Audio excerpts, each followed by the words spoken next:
Boa noite a todos. Hoje, dia 12/9/2023.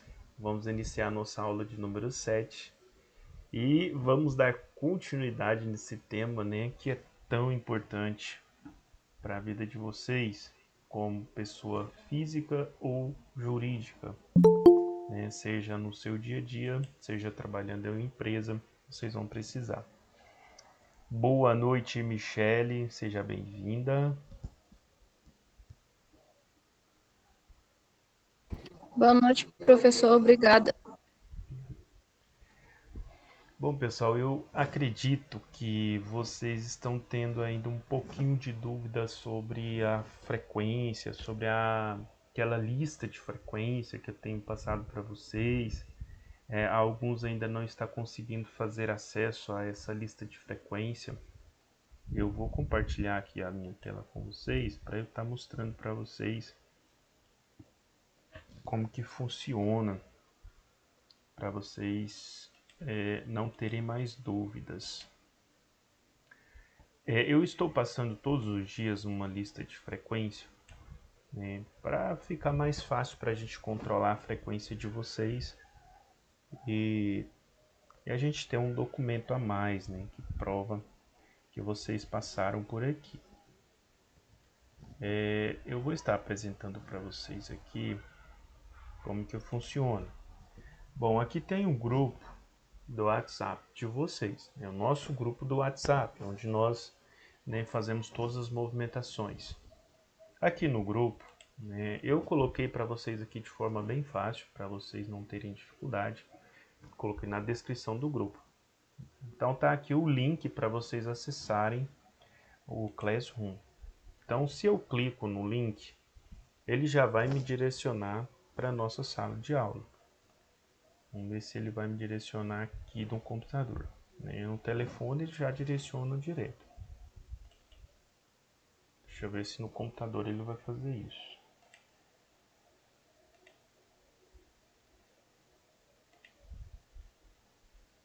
Ele já está me direcionando aqui. Eu não sei se ele vai funcionar nesse navegador aqui, vamos ver. Geralmente eu abro ele lá no Chrome, porque precisa do e-mail para estar acessando. Ele já abriu 3 aqui de uma vez só. Você precisa estar logado, né, no seu e-mail para funcionar, senão não funciona. Porque sempre usa um e-mail. Aí ele já me pediu um e-mail, como vocês podem ver, né? Então eu teria que colocar uma conta de e-mail. Eu não vou entrar por aqui não. Eu vou fazer diferente, porque como eu tenho as minhas contas de Gmail lá no Chrome, eu vou entrar por lá, fica mais fácil para explicar para vocês. Sempre é interessante entrar pelo Chrome, porque lá você já tem o seu Gmail cadastrado, né? Então fica mais fácil. Se eu vir aqui no Chrome... Ô, professor, eu entro pela sala Google Classroom. Isso. É porque como você baixou o aplicativo no seu telefone, né? Sim. Quando você tem um aplicativo, já entra direto na sala e você não precisa fazer esse caminho. Agora, quem não Sim, mas eu tem... não acho o lugar da frequência. Eu acho as atividades, as aulas, mas não acho o lugar da frequência. Eu vou te passar agora. Agora vocês vão... eu vou tentar abrir como aparece para vocês, para facilitar o passo a passo aqui. Porque para mim aqui aparece um pouco diferente. Então eu vou abrir aqui na minha tela.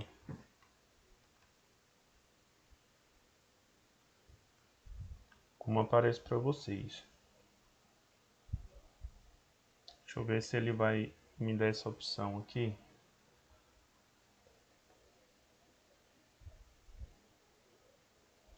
Como eu estou logado nesse Gmail, no mesmo Gmail, ele vai direto. Ele vai aparecer da mesma forma. Deixa eu abrir a outra aba aqui e vai dar certo. Porque a outra aba não está logada na mesma conta, certo? Vou abrir e vou mostrar para vocês não terem mais dúvida. Vou explicar bem explicadinho aqui. Só um minutinho, pessoal, que está abrindo uma nova aba aqui, que aí eu estou conectado em outro e-mail, exatamente para aparecer como aparece para vocês, para eu poder mostrar, porque o meu é um pouco diferente. Então eu quero mostrar para vocês como que aparece para vocês. Só um minutinho, porque ele está sobrecarregado aqui.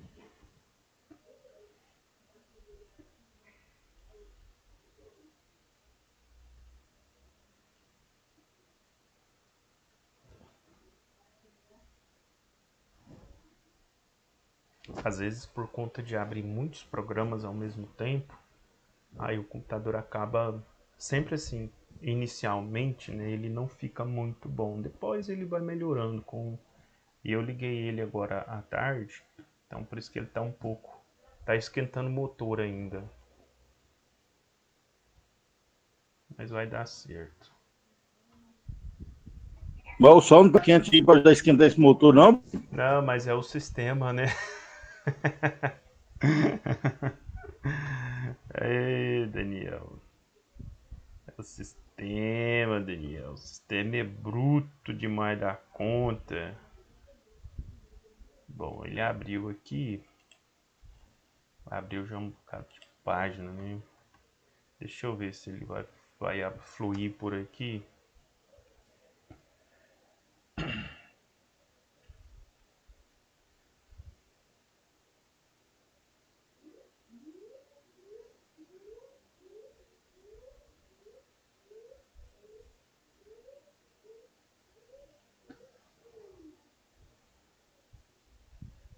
Aqui ele aparece agora da mesma forma que aparece para vocês. Ele está aparecendo para mim. Para mim vai aparecer outros aqui, né? Para mim aparece vários cursos aqui porque eu já entrei em outras salas usando esse e-mail, já criei outras salas usando esse e-mail. Então vai aparecer várias salas aqui. Mas a sala que nós queremos, né, é essa de assistente de planejamento financeiro. Então aparece desse jeito aqui para vocês, não é? Tá vendo aqui, ó, que aparece aqui atividade na parte superior? Atividade. Então quando eu clico em atividade, já vai aparecer todas as atividades aqui, as aulas, né, de todos os dias, como vocês podem ver, né? Aula 1, aula 2, aula 3, aula 4, aula 5, aula 6 e aula 7. Aqui, ó, dentro da aula 7 tem, aparece aqui, né? Dentro aqui da aula mesmo, da aula número 1, melhor dizendo, aula número 1. Se você clicar aqui, ele vai te dar algumas informações. Como vocês podem perceber, aparece, né, algumas informações aqui, ó. Isso aqui aparece para vocês. Como que eu faço então para assinar essa lista? Eu venho aqui, ó, tá vendo? Assistente de planejamento financeiro. Isso aqui é o link para vocês entrarem lá e assinar. Se eu clicar no link, automaticamente ele já vai abrir um novo guia me encaminhando lá para onde eu tenho que responder minha frequência. Então pronto, já me encaminhou para o formulário. Vocês compreenderam? Então me encaminhou. Aqui eu vou colocar o meu e-mail no formulário.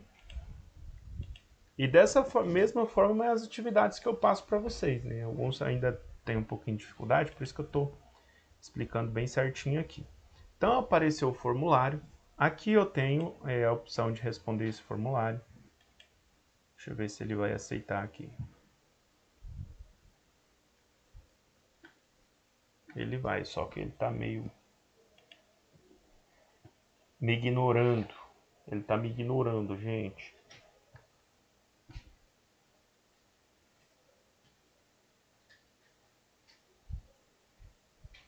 Vamos aguardar um minutinho aqui. A boa vontade dele, do sistema.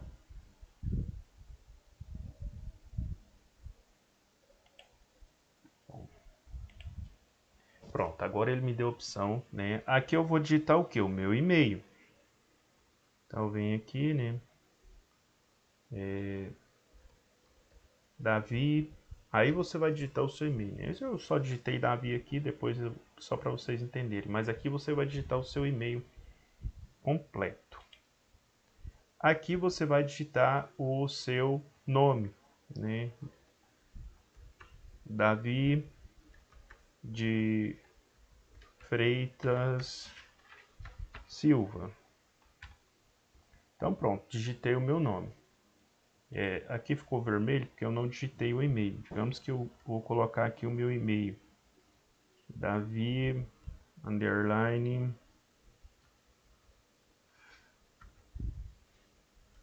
Freitas 26 @hotmail.com.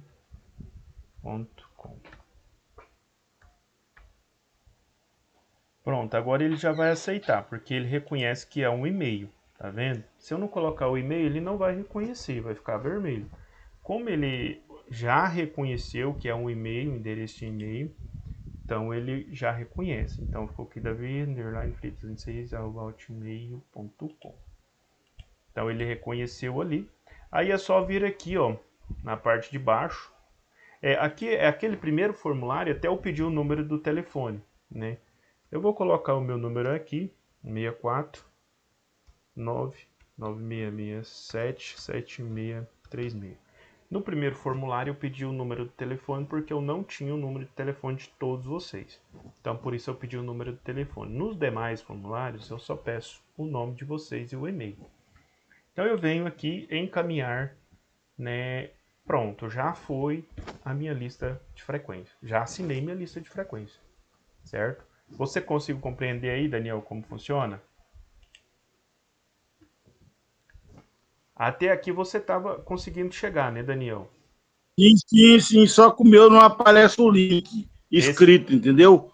O meu aparece só o desenho do link. Aí você clica, sai lá. Eu estava testando agora aqui, que o meu não aparece o link, o meu aparece diferente.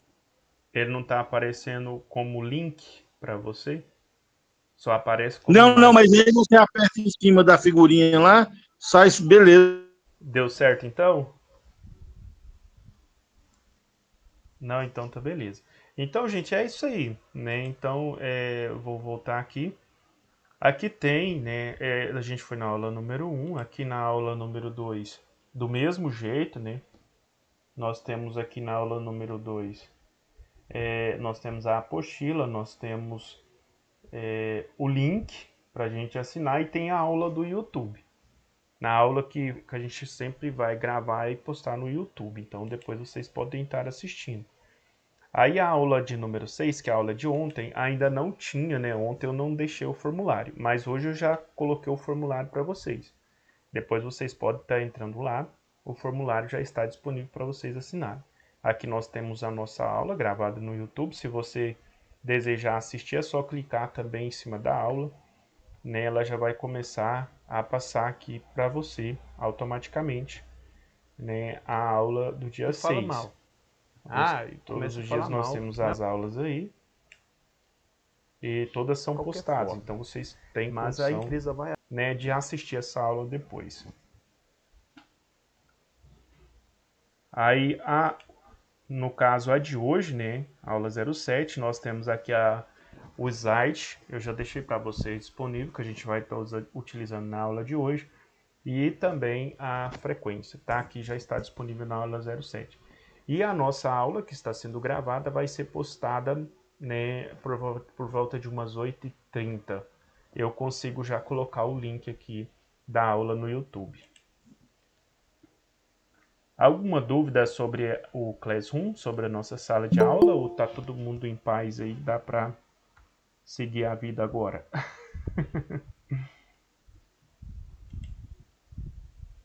Boa noite, José. Seja bem-vindo. Então vamos aqui para a nossa apresentação de hoje. Alguma dúvida, pessoal? Não, tá tranquilo.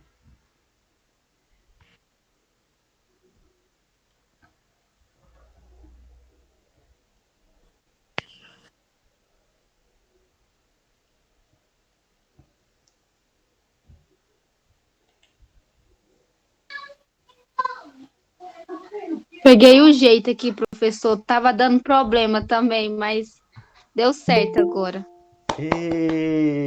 Maravilha! Que coisa boa! Isso que é bom, é tão bom quando a gente vai mostrando assim, que vocês conseguem pegar e vocês falam, nossa, consegui, professor. Nossa, isso é muito bom. Eu fico tão feliz que deu certo. Boa noite, Maria. Seja bem-vinda. Boa noite, Davi. Aí, outro interessante que eu quero ensinar para vocês quando vocês forem fazer atividade, né, que vocês forem preencher o formulário, gente, é muito prático a gente fazer esse formulário. Por exemplo, nós temos uma atividade aqui, foi na aula 6. Deixa eu ver se eu passei uma atividade. É na aula 6. Na aula 6 eu passei umas atividades para vocês. Aí se você entra aqui na sua atividade, aí aqui nós temos, né, as perguntas. Tem as perguntas. Você pode abrir no seu smartphone, você tem um formulário e você tem uma pergunta. Por exemplo, o que é análise de crédito? Você vai lá na apostila para saber o que é uma análise de crédito. Pode deixar isso aqui aberto aí no seu celular. Né? Você não precisa fechar ele, você vai deixar ele aberto lá. Né? Você vai clicar, a maioria dos aparelhos, na parte de baixo tem um quadradinho onde você clica ali e você consegue ver todas as células que estão abertas. Você sai dessa tela, né? Não precisa fechar ela, pode deixar ela lá. Você vai na apostila, aí você vai encontrar a resposta. Aí lá na apostila, como é um PDF, você consegue selecionar, clicando em cima da escrita, você consegue selecionar a parte que você quer, que seria a resposta. Você pode copiar essa parte que você quer e colar aqui na resposta. Então você vem aqui, cola a resposta. Então assim, é muito prático, gente. Então depois, se vocês tiverem alguma dúvida sobre isso aí, vocês podem conversar comigo que a gente vai ajudar vocês.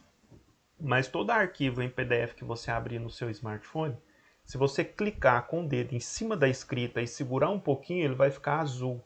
Aí vai aparecer 2 pontos, né? Um ponto do lado de cima e um ponto do lado de baixo, tipo uma bolinha redonda. Aí você pode pôr o dedo em cima daquela bolinha e arrastar até onde você quer selecionar. Então você seleciona, quando você seleciona toda a parte, aí vai aparecer logo acima, né, de onde você selecionou, várias opções. Colocar em negrito, colocar em itálico, copiar. Então você vai copiar. No momento que você copiou, você pode vir aqui e responder, colando, né? Aí você vem, clica em cima dessa pergunta aqui, onde você vai responder. Também ele vai te dar a opção de colar. Aí você cola a sua resposta, certo? Vocês conseguiram compreender o que é que eu estou dizendo aqui ou ficou meio confuso para vocês?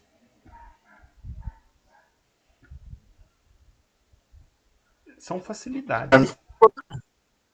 Como é que é, Daniel? Para mim ficou tranquilo. Ótimo.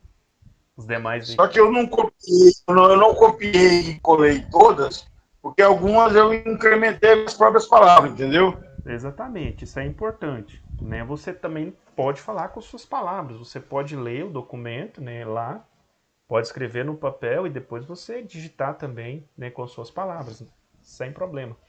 Até porque a questão de digitar também, eu vou dar uma outra dica para vocês muito importante.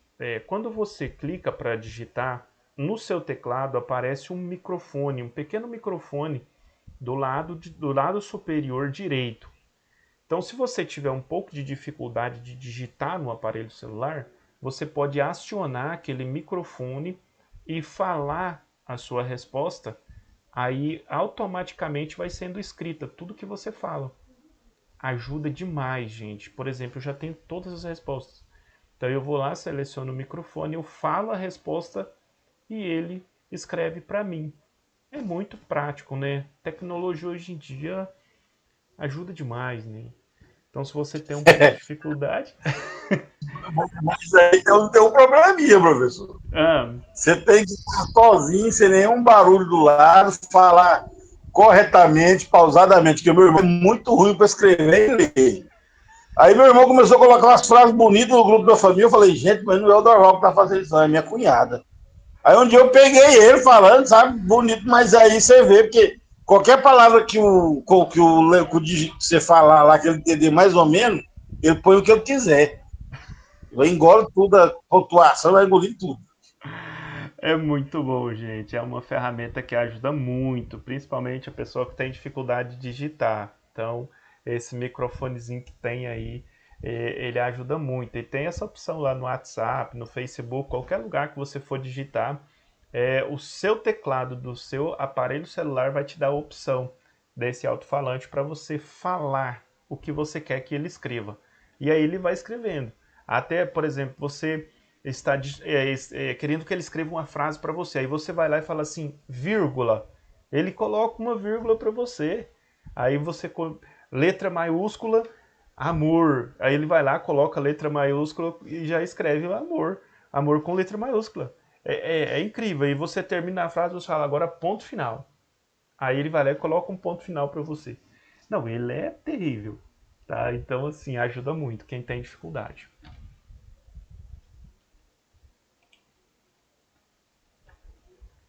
Então vamos lá, eu vou para a nossa apresentação. Alguma dúvida aí, pessoal? Você está tudo de boa, tudo tranquilo?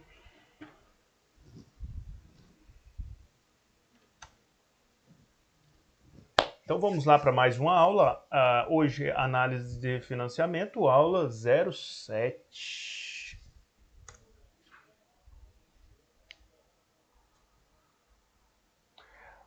O que deve ser avaliado na análise de crédito?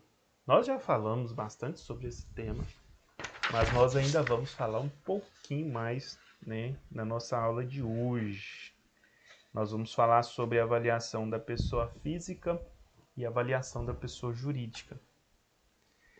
O propósito da análise de crédito para pessoas físicas e jurídicas é garantir que exista a capacidade de pagamento e qual é o nível do risco de envolvimento na operação. Para chegar a esse patamar, é necessário avaliar diferentes variáveis que indicarão a probabilidade da inadimplência na operação. A seguir apresentaremos quais são os aspectos que precisam ser considerados para garantir mais segurança nas vendas. E aí nós vamos estar falando aqui um pouco, né, dessa análise. Dados pessoais do cliente. Os dados pessoais dos clientes são de muita importância, né? Porque é através dos dados pessoais, mais a análise que nós temos da ferramenta do Score do Serasa, que a gente vai chegar a uma conclusão do perfil de cada cliente. Então, os dados pessoais precisam estar corretos e serem verdadeiros, tá? Tem que ser verdadeiros os dados. Se você vai verificar uma documentação e se você, né, observa que aquela documentação é falsificada, você deve, né, tomar ali alguma ação de prevenção, porque existem pessoas que falsificam documentos, né, CPF, identidade, e muitas vezes usa o CPF de pessoas que está, né, com o nome limpo e aí acaba prejudicando outras pessoas. Portanto, tenha atenção aos detalhes para evitar golpes e fraudes. Para isso, solicite pelo menos um documento com foto e o CPF, já que esses dados ajudam a comprovar a análise de crédito na sua condição. Além de ajudar a identificar o cliente, as informações pessoais podem contribuir para traçar um texto mais preciso a respeito da situação financeira dele. Assim você conta com mais dados para tomar, né, suas decisões em relação à oferta de crédito. Então, quanto mais documentos nós temos, né, quanto mais a gente consegue analisar essa veracidade dos documentos, dos dados do cliente, quanto mais informação a gente tem desse cliente, mais fácil fica para a gente viabilizar esse financiamento. Dados residenciais. Onde o cliente mora? É residência própria? É alugado? Isso faz uma diferença muito grande. Primeiro, esse cliente, se ele tem uma residência própria, dificilmente ele vai mudar. né? Ele não vai sair dali tão fácil. Mas se esse cliente mora de aluguel, corre um risco muito grande dele estar naquele local hoje e amanhã você já não encontrá-lo mais. Então aumenta o risco, né, quando essa pessoa mora de aluguel. Então as informações sobre residência do cliente precisam estar completas e atualizadas. Esses dados contribuem para entrar em contato caso ocorra problemas no pagamento. O cliente não tem moradia própria, não tem uma residência fixa, vai aumentar os riscos. Como que a gente vai encontrar esse cliente depois? Às vezes a pessoa perdeu o número de celular, aí você já não consegue mais falar através do aparelho celular, né? Porque quando acontece algum problema na questão de não finalizar essa questão de pagamento, as primeiras coisas que acontecem também é da pessoa já nem abandonar o número de celular. Porque celular tem gente que compra um toda semana, né? Um número diferente. Pode estar mudando toda semana se quiser. Não existe um limite de números para você cadastrar no seu CPF. Então toda semana pode ter um número diferente. Então pode ter essa rotatividade.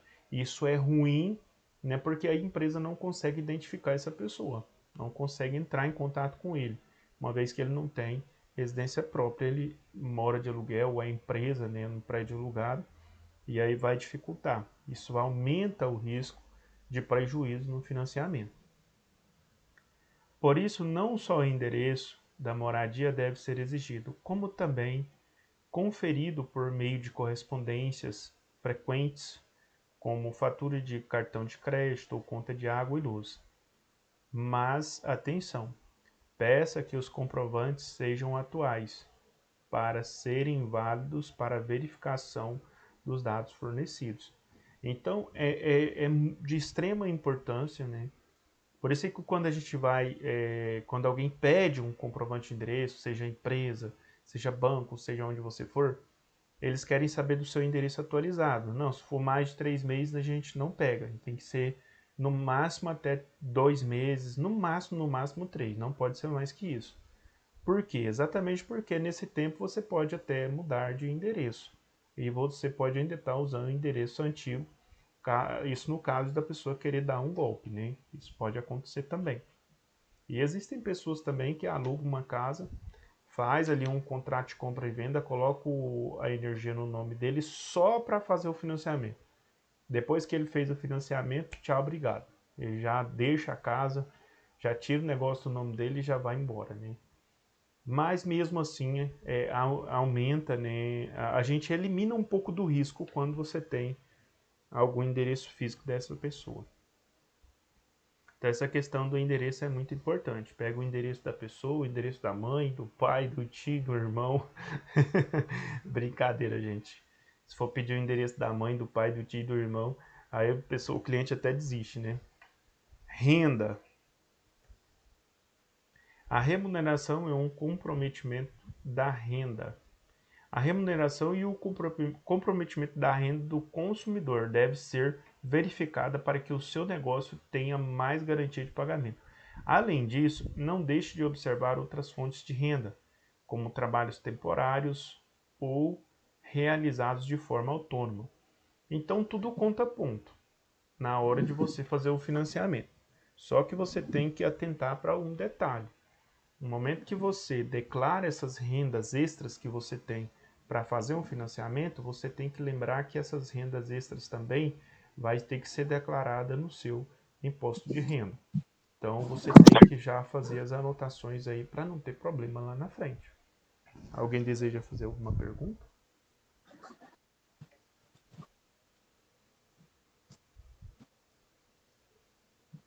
Esses dados são importantes para atestar que o cliente poderá arcar com a parcela do empréstimo realizado de acordo com os seus rendimentos mensais. Normalmente calcula-se que a mensalidade não deve passar dos 30% do valor total da renda de uma pessoa. Pode trazer. Já que além desta, ela terá outras contas fixas para pagar. Então, é muito importante a gente observar essa questão, né, da renda, né? A gente não pode comprometer aí mais de 30% de renda fixa. No caso aqui ele está falando de renda líquida, viu? Não é não, na renda bruta, me desculpa, tô falando errado. Eu dispersei aqui, só um minuto. Quanto você ganha bruto? Só vou fazer um exemplo aqui, viu, João? Por exemplo, a sua renda bruta hoje é R$ 2.000. Bruto assim, é o que você tem, né, registrado. Só que aí desconta o INSS. Né, aí já vai cair um pouco da sua renda. Digamos que ela vai cair para 1.800.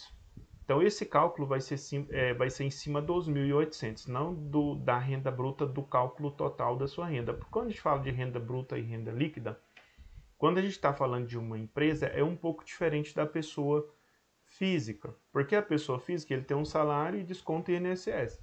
A empresa já é um pouco diferente, porque a empresa ela tem os fornecedores, então ela compra uma mercadoria, tem um valor de custo da mercadoria, tem um valor de venda, tem o lucro bruto, e aí a gente vai descontar muitas coisas até chegar a um patrimônio líquido, um patrimônio, digamos assim, um estado líquido da empresa.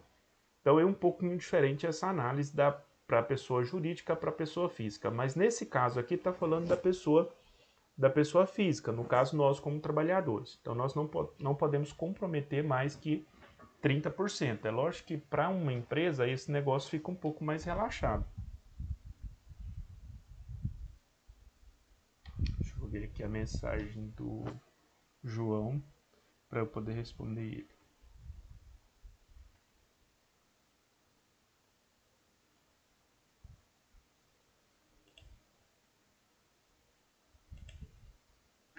Só um minutinho.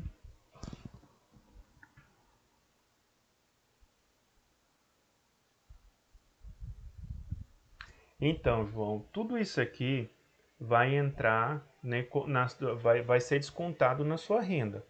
Então, o valor líquido da sua renda aqui é depois que desconta tudo isso, né?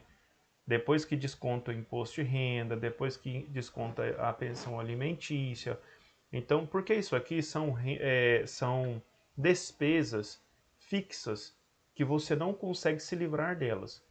Não são despesas variáveis. Então, a gente vai analisar que essas despesas aí, você não pode se livrar delas. Então, de todo jeito, elas vão estar lá na sua folha de pagamento todos os meses.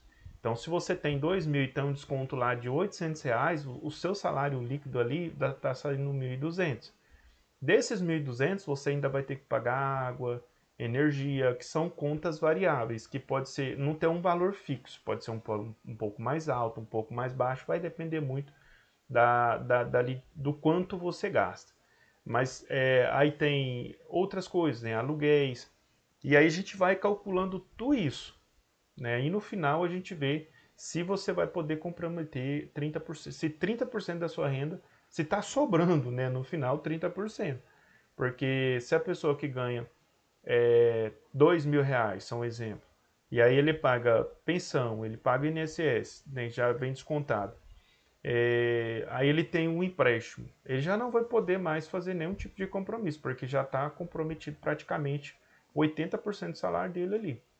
E, infelizmente, dificilmente ele vai conseguir um financiamento novo, a não ser quando ele tiver pago, né, aquele financiamento que ele pegou.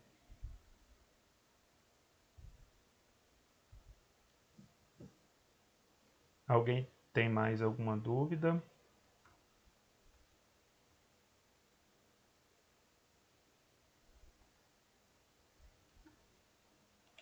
Vamos lá então.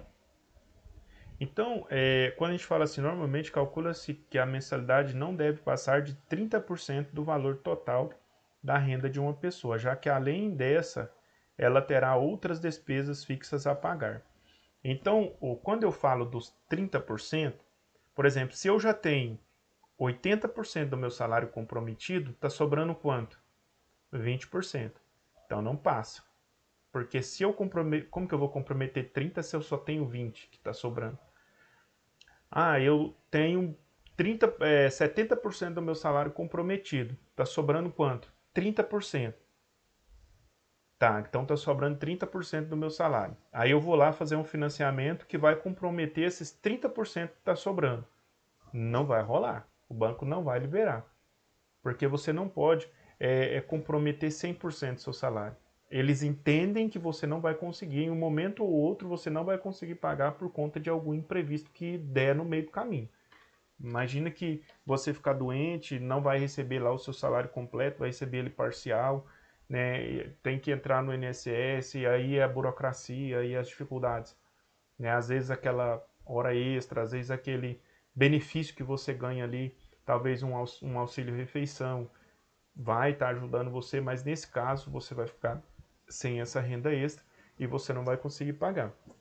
Então, normalmente, quando a pessoa tem ali em torno de uns 50% comprometido com INSS, aposentadoria, INSS, pensão alimentícia, algum outro financiamento, as outras despesas dele, não, tudo compromete 50%. Então está sobrando outros 50%. Aí tudo bem, o banco vai lá, vai analisar a situação financeira do cliente e vai ver que tem condição de comprometer mais 30%. Então aí eu tenho 50 comprometido, vou comprometer mais 30, vai dar 80%. Aí também ele não pode fazer mais nenhum outro compromisso. Ele tem que parar por ali, para ele poder sobreviver e não passar tão apertado. Então o banco ele faz essa análise, né, para ver se a pessoa vai ter condição de pagar. Às vezes a gente, na cabeça da gente, fala assim, não, eu comprometi 80, 70% do meu salário, então eu posso comprometer os outros 30%, vai estar 100%, e eu vou trabalhar certinho e vou pagar. Aí chega um mês que o pneu do seu carro estoura. Aí você já não esperava essa despesa. Vai que o motor do carro funde. Você não esperava essa despesa. Ah, você ficou doente e teve que comprar R$ 600 de remédio. Você não esperava essa despesa. Como que você vai conseguir pagar os seus compromissos? Você não vai. Às vezes na cabeça da pessoa, às vezes ele fala assim, eu consigo, mas não consegue. A gente sabe que quando a gente vai viver isso na prática, isso não funciona. É a mesma coisa de uma empresa comprometer 100%, né, do que ela ganha. Não vai rolar. Porque há altos e baixos, né? Há muitos fatores que podem interferir na nossa renda ao longo do mês. Fatores externos, coisas que a gente não espera. Ah, é o motor do portão que queima, né? É um chuveiro que queima. É coisas pequenas, corriqueiras que a gente não espera. É um pneu que estoura, né? Então são coisas que podem acontecer. Caso o cliente seja pessoa jurídica, verifique se a empresa realmente existe e se os dados estão corretos. Isso aqui é muito importante. Tem muita empresa fantasma, né? Dados cretícios. Análise de crédito deve ser complementada pelo score do comprador. Então, depois que eu faço uma análise de todos os dados dessa pessoa, eu ainda preciso verificar o score. Então, dentro do score também existem ali algumas... aquela análise que eu passei para vocês fazerem, né, que vocês conseguem ali ter acesso a alguns dados, é bem limitado. O empresário ele tem o acesso direto ao Serasa. Então ele pode entrar com o CNPJ dele, ele consegue acessar diretamente, né, a plataforma do Serasa. Então lá ele consegue consegue visualizar o nosso perfil. Aí, é lógico, o score do Serasa não vai dizer para você, olha, você pode liberar o financiamento para ele que ele vai te pagar. Não. Ele vai dizer o seguinte, olha, esse cliente tem potencial para fazer um financiamento de R$ 20.000 e pagar uma parcela de R$ 2.000 por mês. Ele tem esse potencial. Então o score ele te dá uma sugestão. Então a empresa tem essa sugestão para ela poder trabalhar e liberar ali uma linha de crédito para aquele cliente que ele vai conseguir pagar, certo? Então, o score ele te dá, ele dá para a empresa, né, essa verificação. Então, a empresa consegue verificar esses dados e tomar algumas decisões. Opa.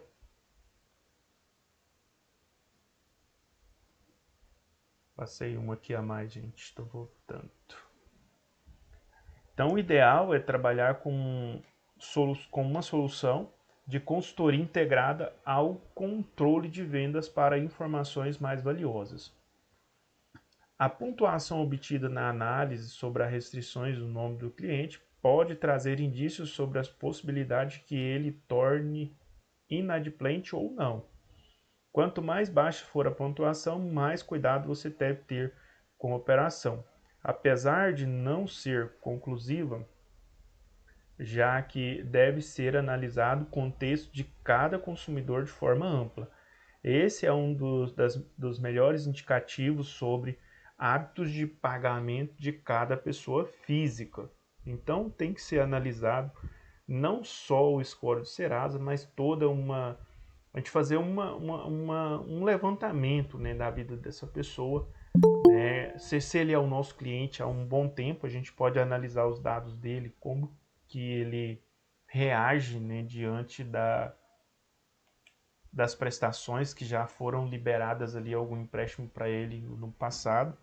Então a gente consegue acompanhar isso daí também, né, para saber como que é o histórico desse cliente. A gente pode conversar com os nossos amigos, né, que porventura pode conhecer esse cliente. Certo? Acho que meu microfone estava ligado.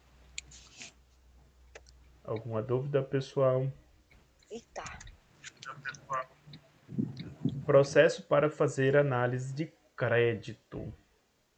O processo de avaliação de crédito deve ser realizado tanto para pessoas físicas quanto para pessoa jurídica. Apesar de ambos os procedimentos terem a mesma finalidade, existem algumas pequenas variações de acordo com a natureza do cliente. E aí nós temos, né, pessoa física, a comprovação da capacidade de pagamento passa por 5 etapas quando o foco é a análise de pessoa física. E aí a gente vai estar falando, né, a gente vai estar falando aqui dessas 5 etapas. E quais seriam elas? Né? A gente vai falar delas aqui agora. Pessoa física, no caso, é aquela pessoa que não possui uma empresa, tá? Então, 5 etapas da análise da pessoa física. Então, solicitação de dados cadastrais. E quando a gente fala dessa solicitação de dados cadastrais, o cliente deve apresentar os seus dados pessoais, como o CPF, o RG, data e o local de nascimento, telefone, e-mail, endereço. Então, esses são os dados pessoais desse cliente.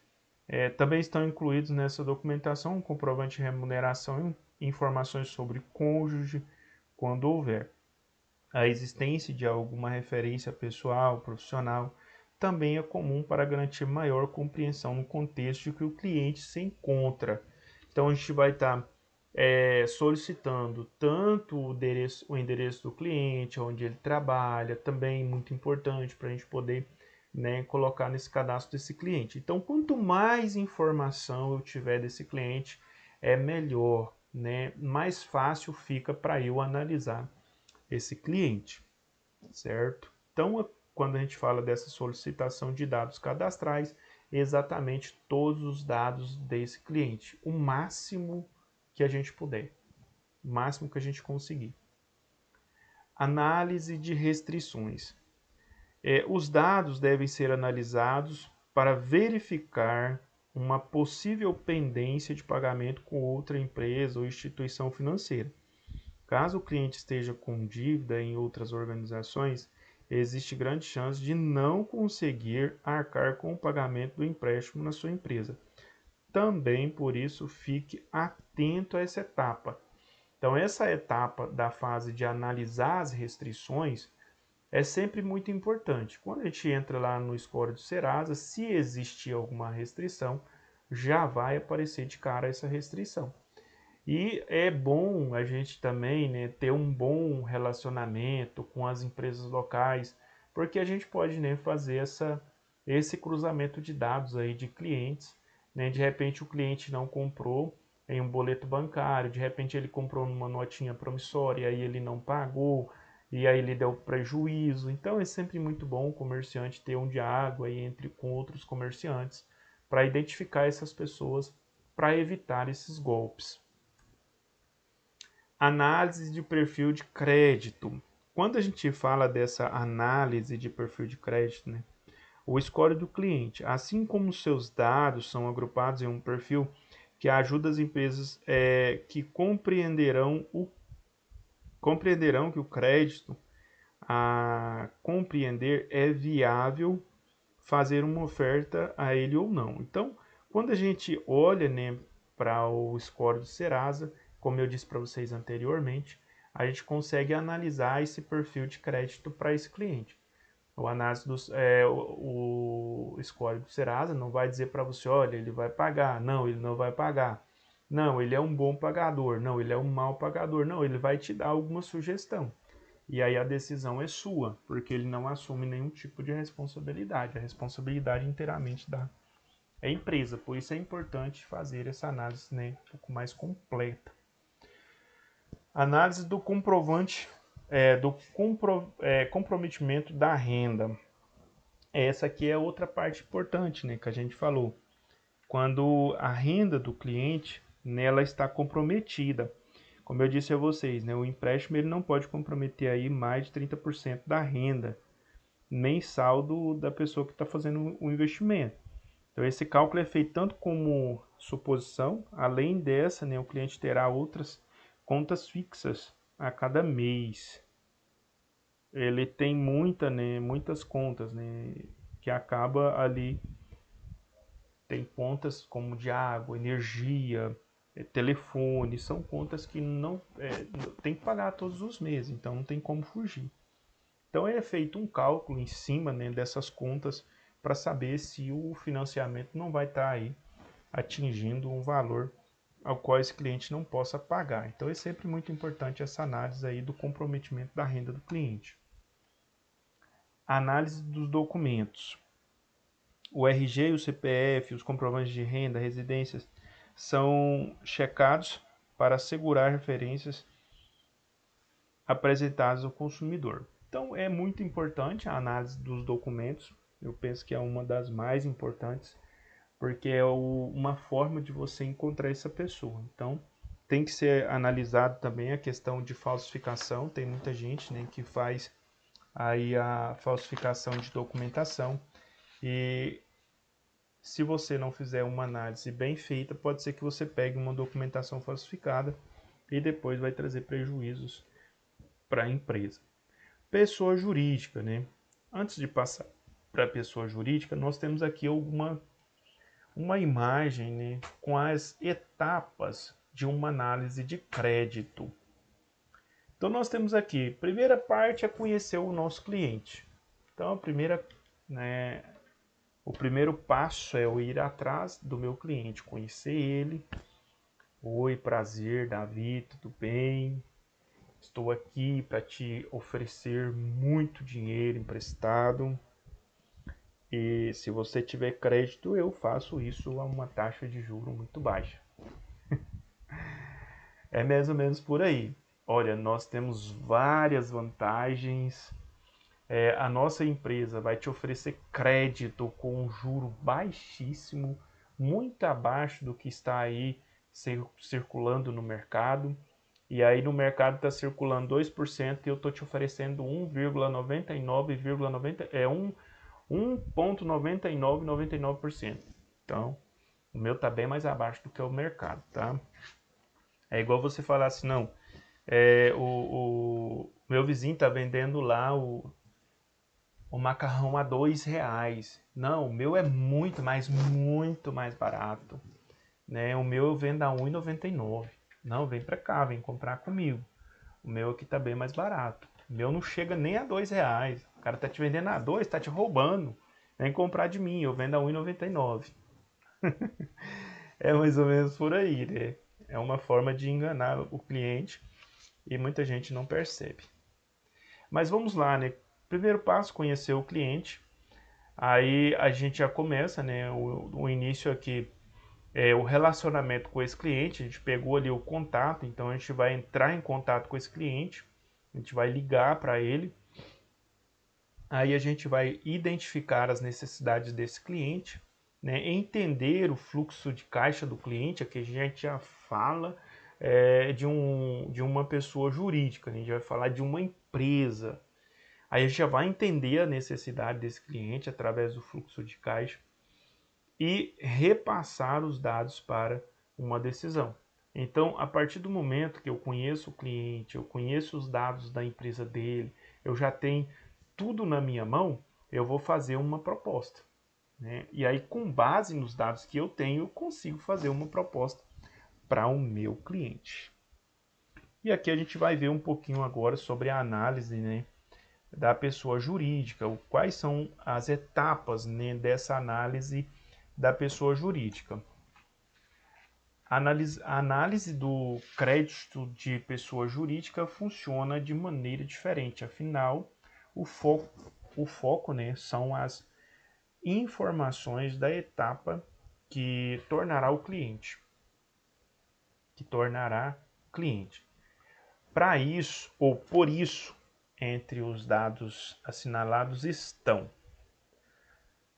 proposta de crédito, balancetes que comprovam a situação financeira do negócio, faturamento dos últimos 6 meses, questionário de avaliação, resumo da situação do balanço, situação de balanço. Então, quando a gente fala, né, dessa proposta de crédito, a gente fala que a gente vai analisar, né, a empresa está querendo um crédito, mas para que ela quer esse crédito? Qual é o propósito? Ampliar a sua produção, ampliar o seu estoque, eu quero comprar um equipamento novo. Qual é o propósito, né, para onde será destinado esse dinheiro? Não adianta eu ir lá no banco e falar que quero dinheiro. Não. Qual é o propósito? Né? Para que você quer dinheiro? Qual é a finalidade? Eu quero aumentar meu estoque. Eu quero investir 60 mil em estoque. Meu estoque está baixo e eu quero aumentar. Eu estou sofrendo, estou perdendo cliente por falta de mercadoria. Então, propósito do crédito é estoque, investimento em estoque. E aí vem, né, o balancete, que comprova a situação financeira do negócio. A gente vai avaliar esse balancete, né? Não, meu negócio é rentável, tem um retorno bom, né? A minha lucratividade é boa, tá aqui toda a documentação que prova isso. O faturamento dos últimos 6 meses. Tá, quanto a minha empresa faturou nos últimos 6 meses? Minha empresa faturou 1 milhão. Ótimo. Questionário de avaliação. A gente vai fazer várias avaliações dentro, né, desses dados que está sendo repassado, se os dados estão corretos, e a gente vai avaliar se está tudo beleza para a gente poder dar continuidade. A gente vai fazer um questionário avaliando tudo ali. E muitas perguntas também relativas, né, ao que o cliente, né, por que o cliente quer esse crédito, onde ele vai investir, de que forma ele quer investir, como ele espera ter um retorno. A gente faz esse questionário de avaliação. Resumo da situação de balanço. Então a gente vai fazer depois a gente faz esse questionário, faz essa avaliação, faz uma análise e aí a gente faz esse resumo da situação desse balanço aqui. Então o plano de negócio, que inclui produtos e serviços oferecidos, ramo da atividade em que atua, missão, visão, valores, visão e valores da companhia, entre outras informações relevantes que direcionam a gestão. Então, quando a gente fala dessa visão, dessa missão, dos valores dessa empresa, a gente está querendo ver qual é a proposta dessa empresa, né, para os tempos futuros. Ela tem um propósito de crescimento. A minha empresa vai crescer até 2020. Eu quero estar com 10 mil funcionários. Então, assim, tem que ver qual 2025, né? Eu falando 2020 já passou muito tempo, né? 2020 já era.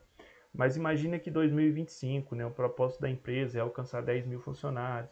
Então, ela tem uma visão de atender, uma visão de crescimento e uma missão de atender várias pessoas no Brasil e no mundo, ser uma empresa internacional, enfim, né? Qual é o propósito futuro dessa empresa? Aqui nós temos 3 objetivos principais da análise da pessoa jurídica. O primeiro é a análise retrospectiva.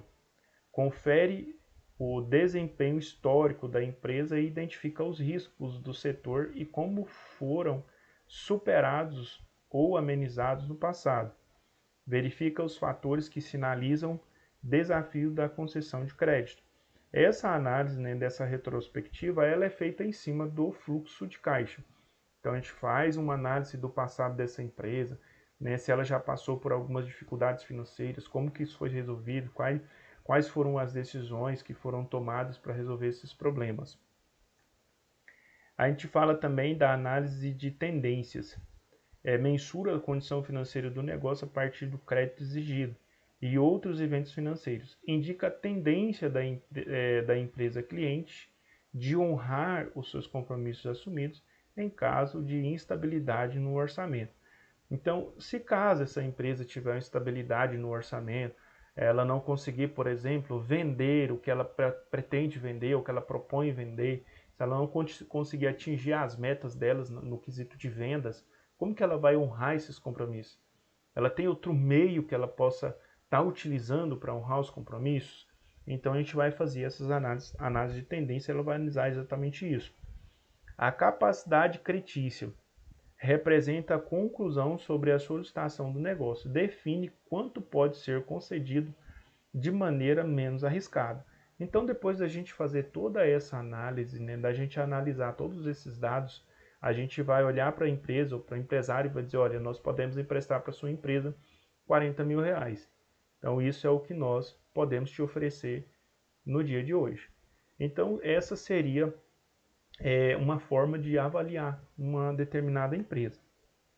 Apesar das etapas serem diferentes, o propósito é o mesmo: análise de crédito de pessoa física, verificar se há risco na concessão de venda a prazo.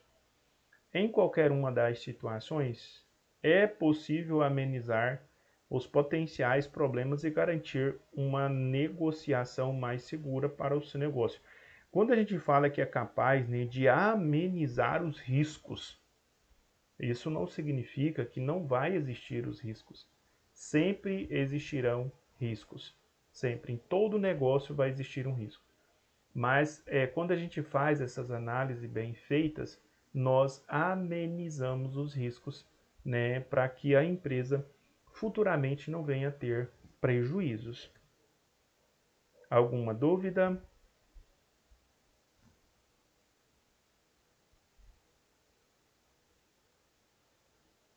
Não? Que silêncio. Bom, pessoal, para a gente concluir, eu trouxe essa mensagem para vocês. Sonhos são portas. A atitude é a chave que abre as portas. Então, sonhos são portas. A atitude é a chave. Então, nós temos vários sonhos, ou seja, nós temos várias portas que estão por aí abertas, ou fechadas, melhor dizendo, né? Várias portas fechadas, são sonhos. Mas o que pode abrir essas portas? A nossa atitude. Então, se você sonha em chegar a algum lugar ou conquistar algo, você precisa tomar atitude e trabalhar em prol de conquistar aquilo que você quer. Não é hoje, não é ontem e não é amanhã. É hoje, é agora. Certo? Então a gente precisa lutar para conquistar os nossos sonhos. A gente precisa perseverar para conquistar os nossos sonhos. E a gente não pode desistir. A gente tem que persistir. A gente tem que lutar e acreditar. É hoje, é agora. Para quem quer realizar um sonho, né? Para quem quer realizar um sonho, Não existe sexta-feira. Sexta-feira é um dia como qualquer um outro, tá? Para quem quer realizar um sonho. Eu já vi muitas pessoas que quando chega na sexta-feira, ele está feliz da vida porque ele vai ter o sábado e o domingo para trabalhar na construção da casa dele. Isso para ele é moleza. Ele vai trabalhar sábado e domingo e às vezes vai trabalhar até 10, 11 horas da noite. Mas daqui 15, daqui, sei lá, vou jogar menos, daqui 5 anos ele vai estar dentro da casa dele. Feliz da vida, olhando para cada parede e dizendo, valeu a pena trabalhar aos domingos, valeu a pena me esforçar tanto para que hoje eu pudesse desfrutar, né, desse sonho que eu realizei.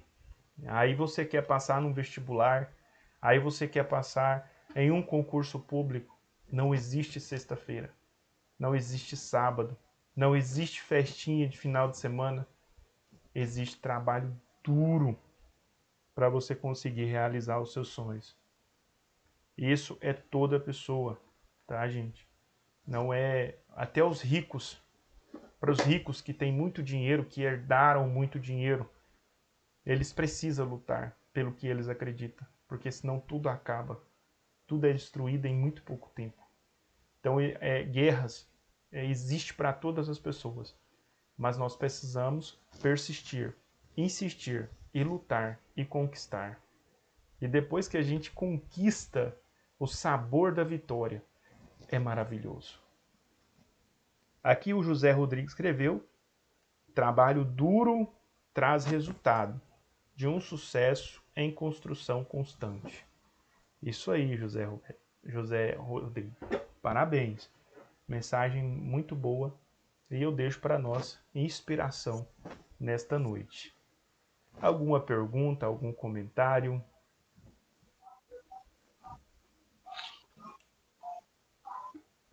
Tá tranquilo para mim. Bom, pessoal, então nós vamos encerrar a nossa aula de hoje. Eu quero agradecer a vocês pela participação.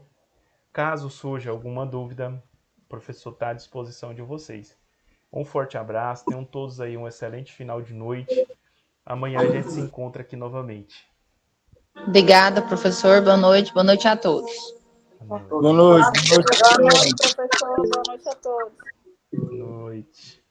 Obrigado, Boa professor. Boa noite. noite. Boa noite, pessoal. Obrigado, professor. Boa noite. Boa noite, professor. Boa noite. Forte abraço. Professor. Boa noite.